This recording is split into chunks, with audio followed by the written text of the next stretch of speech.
wala ñu wàññi ko. te loolu ñu ngi ci. te peuple bi mu ñu ci accompagner. mu ngi ciy reconnaître ne lii c'est des efforts. am na yoo xam ne également gisoon nañ ko ci ay yoo xam ne xëy na c'était pas souhaité. ci suñu doxalin ci làmb ji wala boobu ci démarche. te loolu gis nañ effectivement mu ngi am amélioration yu bare donc je crois que ça va être un tout. global. boo xam ne su fekkee ne yegg nañ fa. ñu def un bilan soo ma invité rek.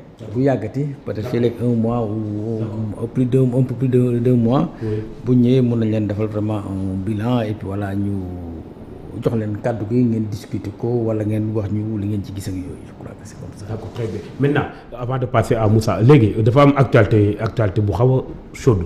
mooy le certificat médical bi nga xam ne Zarko Bébé Diène daf ko déposé. te waroon bëre le 4 août.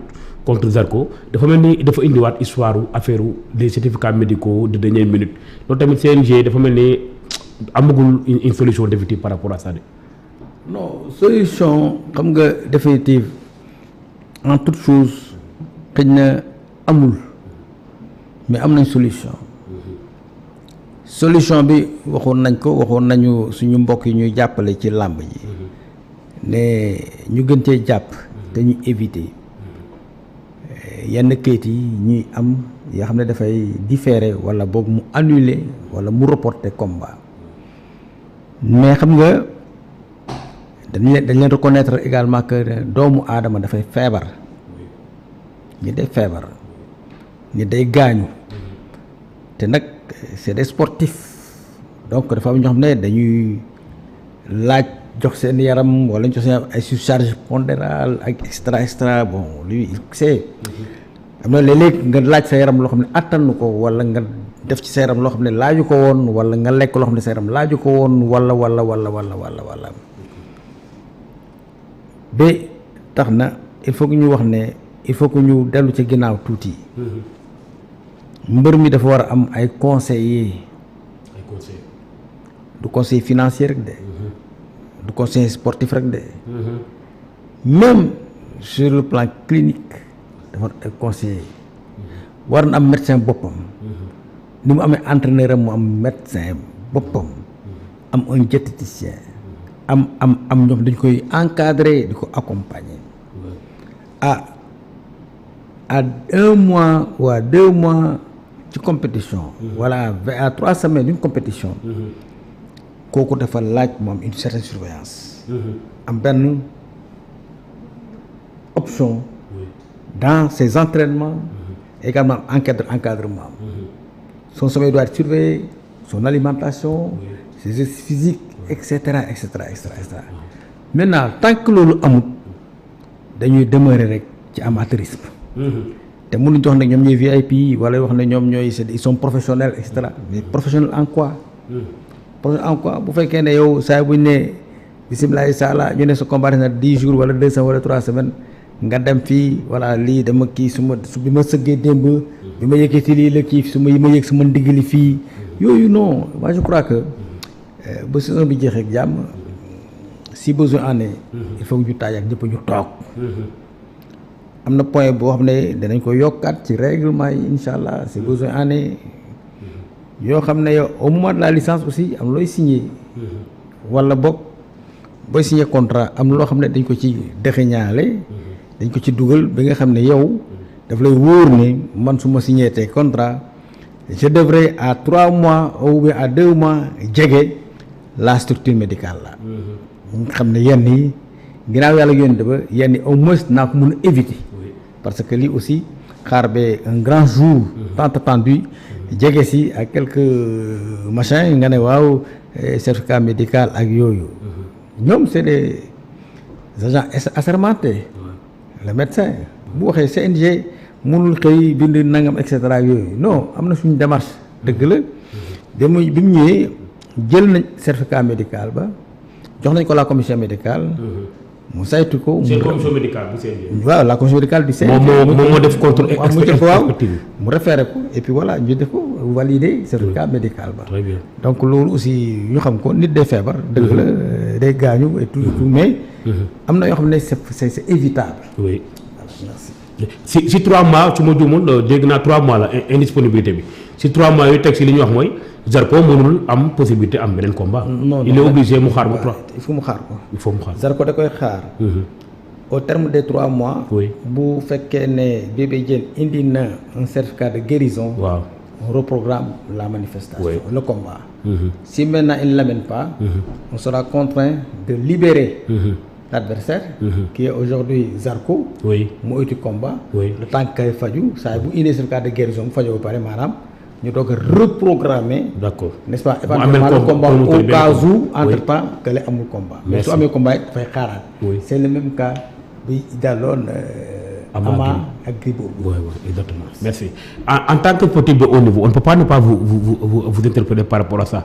Les blessures récurrentes des lutteurs à une semaine ou deux des combats, ça s'explique ou ça ne s'explique pas? Je parle. Il vient d'étayer sa thèse Oui. en disant que c'est des moments de repos. Parce qu'à une semaine du combat, on ne peut pas faire ce qu'on n'a pas fait pendant toute la préparation.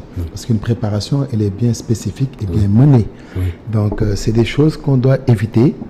Et l'entraîneur, le staff médical doit être vraiment bienveillant pour pouvoir gérer tous ces facteurs qui sont là pour vraiment amener le sportif à la compétition sans pour autant avoir des pépins. Parce que je ne peux pas comprendre à une semaine d'un combat qu'on puisse se blesser. Dans la mesure où c'est à une semaine, c'est juste la prévention qu'on fait. On ne fait pas autre chose qui va... Ce que tu n'as pas gagné pendant toute la préparation, tu ne peux pas le récupérer à une semaine du combat. Exactement. Donc c'est des choses évitables. Voilà. Merci. Pour en venir à Balla Gaye 2, le secret de Balla Gaye 2, mais avant cela, j'aimerais vous poser une question par rapport à votre cursus, à votre carrière. Il est vrai que j'ai tenté de vous décrire un peu, donc, mais comme on dit, est-ce que vous n'avez pas quelque chose à ajouter par rapport à votre carrière avant d'en venir à Balla Gaye? Si. Oui. Parce que moi, très jeune, donc j'ai représenté le Sénégal aux Jeux Olympiques à Montréal. Donc, avant qu'Amadou Diaba n'y aille, donc j'ai été le premier dans ma génération à faire les Jeux Olympiques. Les premiers championnats d'Afrique aussi, le Sénégal les avait organisés. J'étais médaillé de bronze, là vous avez tout juste. Après la prochaine Olympiade, j'ai été qualifié. Et pour vous parler de Omar Sarro, alias Balla Gaye numéro 2, comme je l'ai dit tous les jours quand on est en bis-bis, je ne suis pas son ami, je suis l'ami de son père. Parce que j'ai été à 2 Olympiades avec Feu Mamadou Sarro, paix à son âme. Donc, j'ai été aussi aux Jeux africains parce que moi, j'avais décidé dans ma carrière sportive de représenter le Sénégal, qui fait ma fierté encore une fois. Et je l'ai défendu avec brio. J'ai été le premier Africain à avoir sauté 2,20 m en hauteur et plus de 2,20 m. J'ai gagné le meeting de Paris. Et en France, il y a 2 athlètes qui ont gagné le meeting de Paris parce que c'est une Diamond League avant. C'est un de mes athlètes que j'ai formé, Didier Detchenik, et moi-même. Donc, c'est pour cela que les Français ont tendance à dire c'est l'entraîneur et l'athlète qui sont les seuls Français à avoir gagné le meeting de Paris. Donc, ça fait partie de mon circus. Et pour les gens aussi, pour la petite histoire, nous étions la génération dorée de l'athlétisme sénégalais. Donc, quand l'athlétisme sénégalais était dans ses profondeurs, cette génération de 82, au niveau du Caire, ont été revenus auréolés de gloire avec 7 médailles d'or. C'est là où il y a eu le renouveau de l'athlétisme sénégalais. Et c'est bon aussi de le souligner. D'accord. Donc, voilà. Très bien. Maintenant, on va en venir effectivement à Balla Gaye 2. Tout le monde a constaté qu'il y a une renaissance, un renouveau, j'allais dire, par rapport à Balla Gaye 2. C'est quoi le secret de Balla Gaye 2? Comment exactement Balla Gaye 2 a préparé son combat contre Tapha Tine? Je parle. Je vous dirais simplement que la ville de Rome ne s'est pas faite en un seul jour. Aziz Ndiaye, je tiens à lui rendre quand même hommage.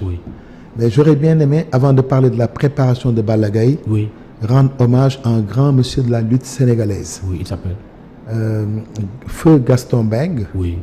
Parce que moi, après l'épopée de 2019, quand j'ai préparé Balla Gaye au niveau de Modou, qu'il avait eu une brillante performance le soir du 13 janvier 2019.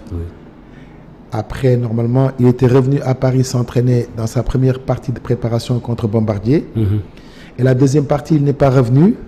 Quand il a rencontré Bombardier, il avait perdu. Et après, il a rencontré, comment ça s'appelle, Boy Niang. Oui. Il n'était pas revenu à l'INSEP, il avait perdu. Et moi, j'avais décidé de mettre une croix pure et dure sur la lutte sénégalaise. Ah ouais? Et pour vous parler de Gaston Mbengue, pourquoi je lui rends hommage? Parce qu'aujourd'hui, c'est sa victoire, la victoire de Balla Gaye. Oui. Gaston venait de se faire opérer. Désolé pour sa famille de raconter cette année.